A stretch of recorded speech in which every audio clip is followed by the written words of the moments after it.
हम सब जानते हैं कि अपने सपनों को पूरा करने के लिए हमारा कामयाब होना सबसे ज़्यादा ज़रूरी है। लेकिन कामयाबी किन किन चीज़ों से प्रभावित होती है? अगर हम इस पर गौर करें तो एक बहुत बड़ा फैक्टर आता है आलस्य।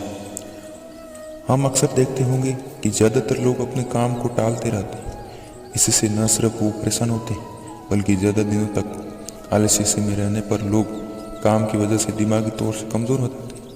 भारत के महान कूटनीतिज्ञ आचार्य चाणक्य कहते हैं, आलसी व्यक्ति का न तो वर्तमान होता है और न ही भविष्य। आचार्य चाणक्य जी की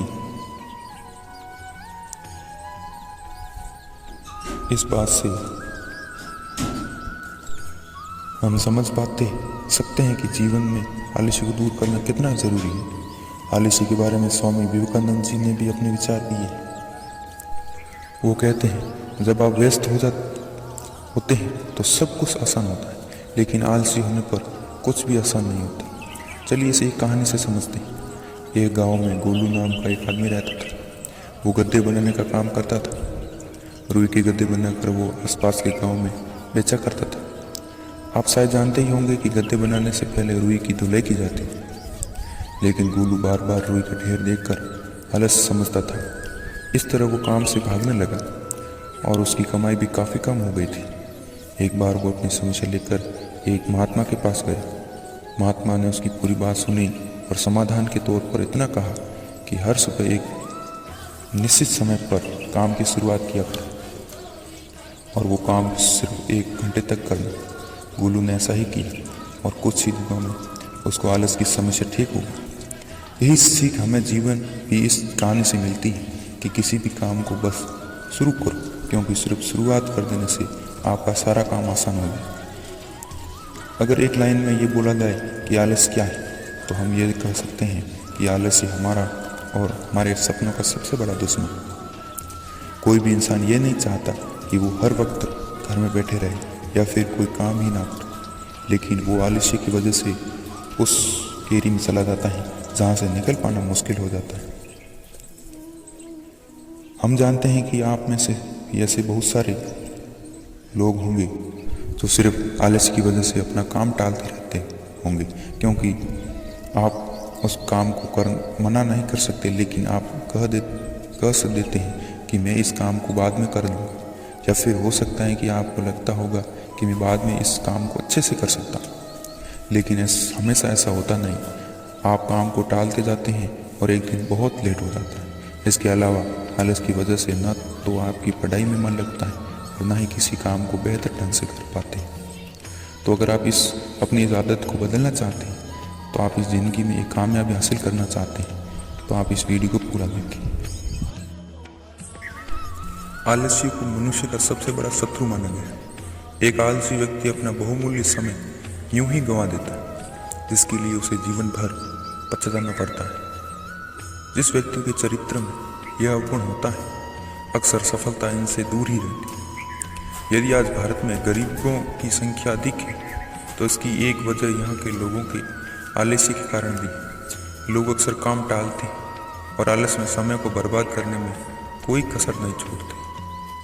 हमें इस दुर्गुण से हमेशा दूर ही रहना चाहिए। आज आपके लिए हम आलस्य पर कुछ विचार लाए हैं।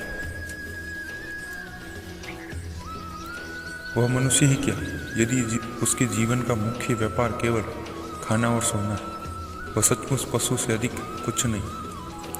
हम अवस्था की अपेक्षा निकम्मेपन में अधिक बुद्धि हो जाते हैं।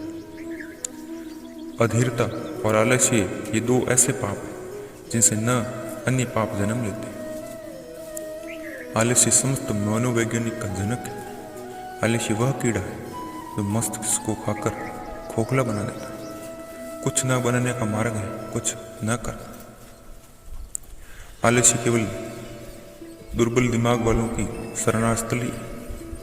संभवतः मनुष्य एकमात्र ऐसा जीव है जिसको आलसी कहा जा सकता है। एक आलसी चींटी के पास जाओ, उसकी जीवन पद्धतियों पर विचार करो और ज्ञानी बन जाओ। आलस्य वह है जो समस्त बुराइयों का स्रोत है, कुआं और मूल होता है। आलस्य बुद्धि या समझदारी में जंग लगा देता है। आलस्य पवित्रता के पोत की चट्टान लगकर नष्ट हो जाता है।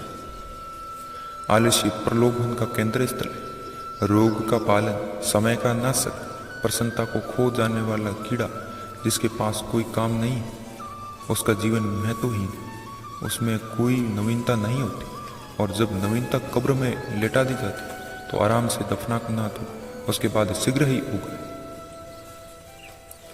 व्यस्तता का अभाव आराम करना नहीं, खाली दिमाग दुखित दिमाग होता है। एक आलसी निकम्मा दिमाग शैतान की कार्यशाला होता है।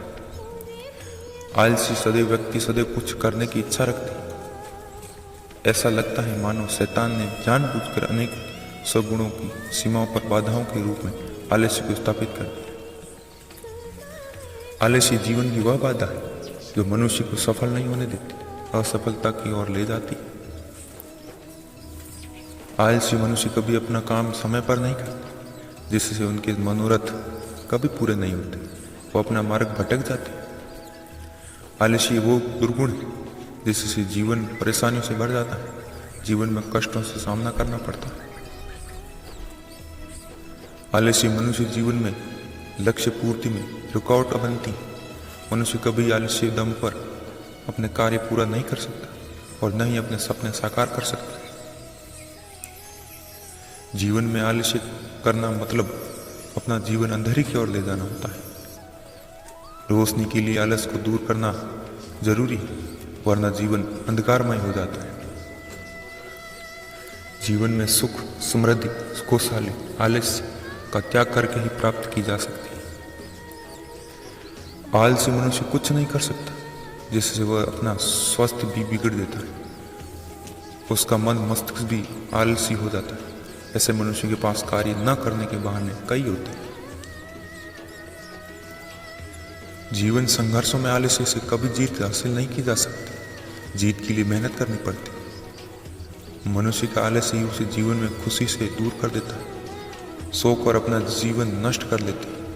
आलस्य की वजह से मनुष्य सक्रिय नहीं रह पाता। आलसी मनुष्य कभी दूसरे मनुष्य के संपर्क में नहीं रह पाते और अपने तक सीमित हो जाते हैं। मनुष्य अपना कार्य भी सुचारू रूप से नहीं कर पाते। आलस्य मनुष्य जीवन को विफलता की ओर ले जाता है और जीवन में मनुष्य अपना सम्मान खो देता है। आलस्य से जीवन में कोई नयापन नहीं आ पाता और मनुष्य न कुछ अच्छा सीख पाता है। आलसी मनुष्य कुछ पाने के लिए बिना कुछ किए सब कुछ पाना चाहते हैं।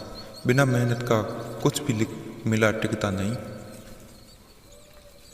आलसी मनुष्य अपना जीवन लापरवाही की वजह से किसी बात पर सही ध्यान नहीं रख पाते। आलस्य के कारण मनुष्य अपने सुनहरे मौके गंवा देते हैं और जिंदगी खुशी पूर्वक जी नहीं पाते। आलसी मनुष्य को कभी किसी कार्य में मन नहीं लगता, जिससे उसके कार्य समय में से पूर्ण नहीं होते, जिसके कारण मनुष्य अपने ध्येय में दूर हो जाते हैं। आलस्य मनुष्य को विश्वास पूर्ण नहीं बना पाते।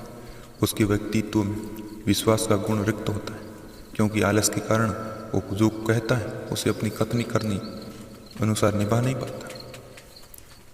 कार्य के प्रति आलस्य सही नहीं होता और कार्य पूर्ति में बाधा साबित होता है। मनुष्य आलस्य के कारण अपना जीवन निरर्थक कर देता है। मनुष्य को तरोताजा महसूस करने के लिए आलस्य का त्याग करना चाहिए, तभी ताजगी महसूस होगी।